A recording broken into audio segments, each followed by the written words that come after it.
You are Locked On Braves POSTCAST, part of Locked On Sports Atlanta, your team every day.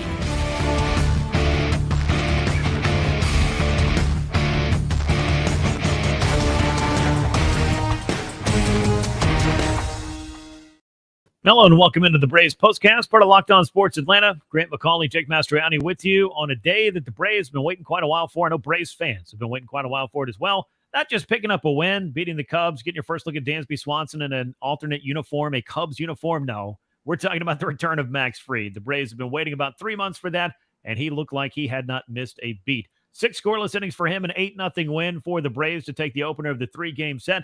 We got a lot to get into. The offense was at it again, and of course, we'll get you set up for the middle contest on Saturday. Before we do any of that, though, I want to remind you to subscribe to Locked On Sports Atlanta right here on YouTube. Click the bell to get notified every time we drop a new episode. Leave us those likes, those comments. We appreciate those, so keep them coming. And subscribe to Locked On Braves wherever you get your podcast. Jake, I would say that Max Fried was the story of the day on a day in which everything seemed to go the Braves' way, but there's just something special about getting your ace back on the mound. It is. When he looks like that, I mean, it just reminds you of how great he is and the Cy Young potential that he has. I mean, on full display in his first game back. Yeah, it was absolutely maximum Fried. That's what I like to call it. That's what we got to see. And let's talk about this. Game number 107 for the Braves, who pick up the win, 8-0 the final score. 8 runs, 11 hits, no errors, and 4 men left on base for the Braves, who improved to 70-37. Cubs 56-54, shutout on 4 hits, no errors, 3 men left on base. Max Fried with the win, now 3-1 on the season. Kyle Hendricks, it was going well for him until it wasn't anymore, and that, of course, was in the 4th inning. We'll get to that in a moment. He takes a loss, drops to 4-6. Game lasted 2 hours and 9 minutes, 36,225 on hand to see it at Wrigley Field. Let's get back to Max Fried because that is really where the story was for the Braves to headline, if you will. 6 scoreless innings, 3 hits, no walks, 8 strikeouts for Max as well. Was touching 97 miles an hour early, so the stuff was there. He was using all his pitches. He was keeping the Cubs off balance. Honestly, I thought maybe, if he'd not been missing so much time, might have gone out for the 7th and maybe beyond.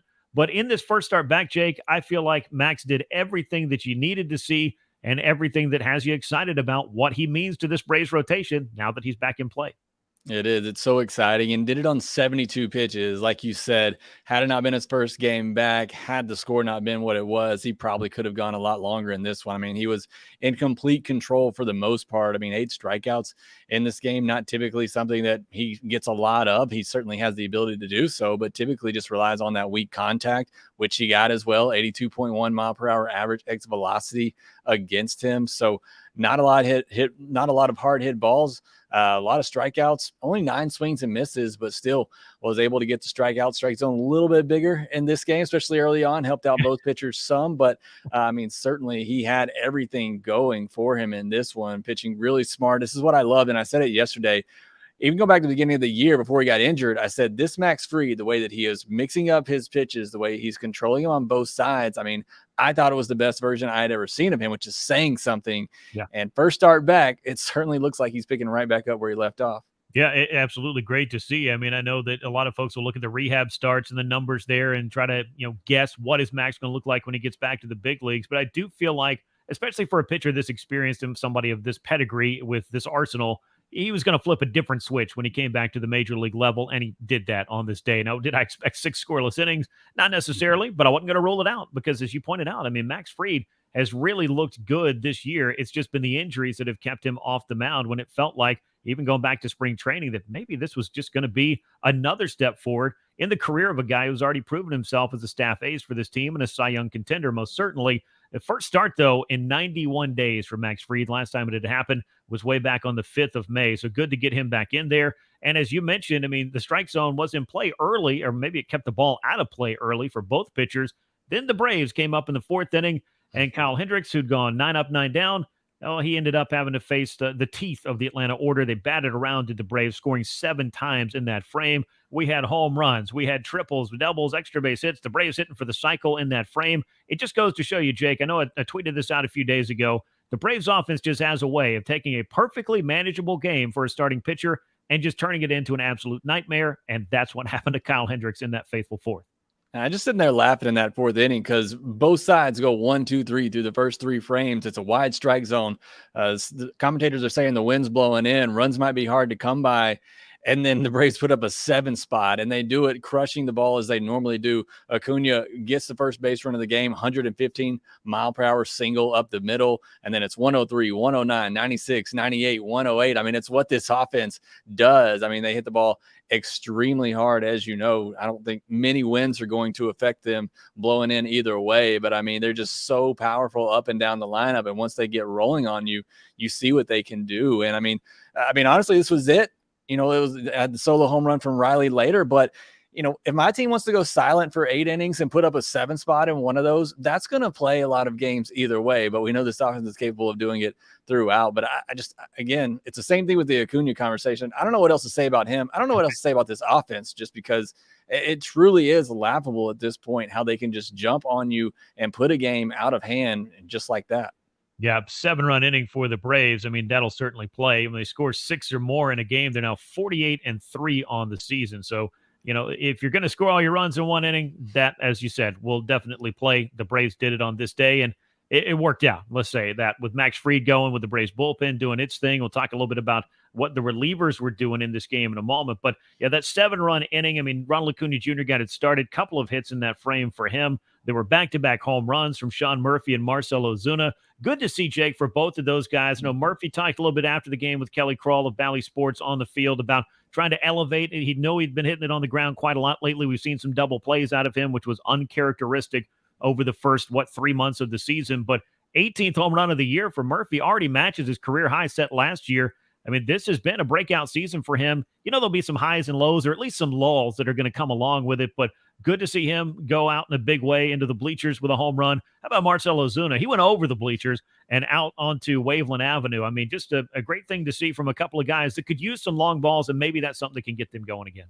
Just shows you, if you make a mistake against this lineup, how they can do damage to you. Kyle Hendricks, a really good pitcher, but he is all about, hitting his spots, hitting his location. I go back to the Matt Olson at bat as well. Looked like they were going to pitch around him. He was trying to throw a pitch off the plate. It came over and missed, and he hit it down the left field line for a double. And then Ozuna, pitch is supposed to be away. It comes back into Ozuna's wheelhouse. He absolutely crushes it. But yeah, it's right for Sean Murphy. It has been a struggle for him. And it's not just been the ground balls. It's been the strikeouts. He's looked somewhat lost at the plate here over the last couple of weeks. So good to see him get a hold of one. We know the power that he has. That's a pitch up and away that he has the strength to pull that out to left field and get it over the fence there. So yeah, he'll break out of it. We all know that. So hopefully this is the beginning of that for Sean Murphy. Another big bat in the Braves lineup, hopefully getting going. Yeah, and obviously Marcell Ozuna had hit a lull as well through the month of July, but he started to show some signs, clearly torched the Brewers in the recent series at Truist Park. Another home run against the Cubs. If he can get that going, I mean, he's on pace for a 30-homer season, and I know that there were the lulls that April was, and obviously July's been tough on him, but I've said this time and again, and I know that guys are going to get hot, they're going to get cold, they're not all going to be going at the same time, but good luck if you're the pitcher sitting down trying to figure out where you go for your outs or which hitter you're not going to let beat you. Okay, we don't want Ronald Acuna Jr. to beat you. Totally understand it, but you're going to have to pitch to him because he leads off the game, and you probably don't want to put him on base because of what can happen in the first inning. All right, so start picking your poison, as the old saying goes, down the line. It's beyond a couple of hitters in the middle of the order now for the Braves. It truly is. I think you've used this term before, an embarrassment of riches for this team, one of, if not the best lineups in all of baseball, and that's kind of the strength of this club. With all due respect, the pitching has really had to overcome injuries and has done the job. But this offense, it can strike suddenly, and it did it again in this game. Acuna finished 3 for 5, scored a run, knocked in a run as well. Austin Riley, you mentioned a home run for him, his 26th home run. And if I'm not mistaken, let's go back to my notes from the last game. He has now got 10 home runs, Jake, in his last 15 games. I'm getting a report in from the field that that's good, and we can probably confirm that that is, in fact, very good as Riley goes deep again. Marcell Ozuna's 23rd, and I mentioned the 18th home run for Sean Murphy. Those were the long balls there. Everybody in the lineup with a hit. That's also great to see as the Braves lineup, just top to bottom, was really contributing to what was a big inning that helped grab a big win. Brad Hand made his debut out of the Braves bullpen after Max Fried was done. A scoreless inning for him. Oddly enough, the only lefty he faced was the only guy that got a hit. But, Jake, I do think that this veteran is slotting in with A.J. Minter and with some good news about Dylan Lee beginning a rehab assignment soon. It's just going to make this bullpen that much deeper, and that, I think, was the whole point of this trade. It was, yeah. It is a little bit hilarious. He's brought in to get out big lefties in big spots, and he leaves a pitch up to Bellinger, who's been really hot. Had an amazing month of July, and he stings one the other way. But yeah, I mean, it's a veteran, a guy who's pitched in the biggest games, that this game has to offer. He is going to mostly come in to get out left-handed pitchers, but just some more veteran depth in this Braves bullpen. And it was a blowout game, but you look at Jimenez, McHugh, they come in and shut things down, and do it without much attention or having have to worry about anything there. So certainly love to see that from your bullpen as well, backing up Max. Yeah, big time. And Joe Jimenez, as we've talked about here on this postcast, and I know both of us have noted on social media, I mean, this is a guy that's turned into exactly the pitcher that the Braves were looking to get over the last couple of months. The back injury, the back surgery he had over the course of the offseason, he just didn't look quite right over the first 6 or 7 weeks of the year. The velocity has come back. The strikeouts are piling up. This guy looks better, I think, now in a Braves uniform, Jake, than he did even as the pitcher that turned in a great season for the Tigers last year. That's how good he's been. And you definitely want to see Colin McHugh get it going. He's had some rough outings lately. I know he's kind of a multi-inning option if the Braves need it, but hasn't been able to pick up the strikeouts at the same rate. I know he's fought a little bit of injuries this year, but if Colin McHugh is the, 7th, 8th reliever on your depth chart, you've got a ridiculously good bullpen. And the Braves, once they get all these guys healthy and going, they have a chance to, again, stack these different position groups as areas of strength for the Braves. Max Fried makes the rotation better. Getting these guys back and healthy is obviously going to make the bullpen better, and we've already talked about the lineup. This is a very well-rounded team, and I think we already knew that as they are the first club in baseball to get to 70 wins here in 2023. They are, and you're right. The guys coming back in the bullpen certainly going to help out. Going to make some tough decisions for the Braves, who they're going to bring out of this bullpen. I want to go back to the offense. Mention one more time. Everybody had a hit. Everybody in the lineup had a hit in this game. I don't feel like that happens a lot for most teams, but that's the third time it's happened over the last 4 or 5 games for the Braves. So, I mean, it just truly is remarkable top to bottom what they're able to do offensively. You mentioned the home run for Riley, but the one at bat I love for him in this game, shoots the ball the other way, drives in Acuna, moves the runner over to third base when it was actually looked like it was going to be a low-scoring game early on. I thought that was huge. So, love to see that as well for an offense who ended up putting up 7 runs, but seeing them do the little things as well. Yeah, absolutely. And you thought maybe that inning was going to go a little differently because the wind kept an Ozzie Albies ball in the park. So you thought, okay, well, let's go ahead and play for this run, get ahead early, give Max Fried a run, and see what might happen. And as it turned out, 6 more came across. So it's crazy, but that is the Atlanta Braves offense in a nutshell in 2023. And it's just one of those offenses that has all the pieces in place. And that brings us to our sponsor of today's episode of the Braves Postcast. It is brought to you by eBay Motors, to remind you a championship team is about each player being the perfect fit. It's the same with your vehicle. So for parts that fit, head to eBay Motors and look for that green check. Stay in the game with eBay Guaranteed Fit. ebaymotors.com. Let's ride. eBay Guaranteed Fit is only available to U.S. customers, eligible items only, and of course, exclusions apply. Braves are going to be going for a series victory, looking to clinch that right up on a Saturday at Wrigley Field as they send Bryce Elder to the mound. I know the Cubs pitching staff a little bit beleaguered now as they had to put Marcus Stroman on the injured list. I think they used the guy they were planning to use maybe on Saturday, as Kyle Hendricks was knocked out of this one early. David Ross's team a little bit worse for the wear, but they're going to have somebody other than Tucker Barnhart pitch to start against the Braves on Saturday. It's a 2:20 first pitch. Jake, Bryce Elder, I feel like, has been able to find his way back. A couple of rough starts, one before the All-Star break, one immediately after, then back-to-back quality starts against the Milwaukee Brewers team that has proven to be pretty tough, and the Braves handle business there. Be great to see Bryce Elder just continue that string of quality starts that he was known for over the first half of the season.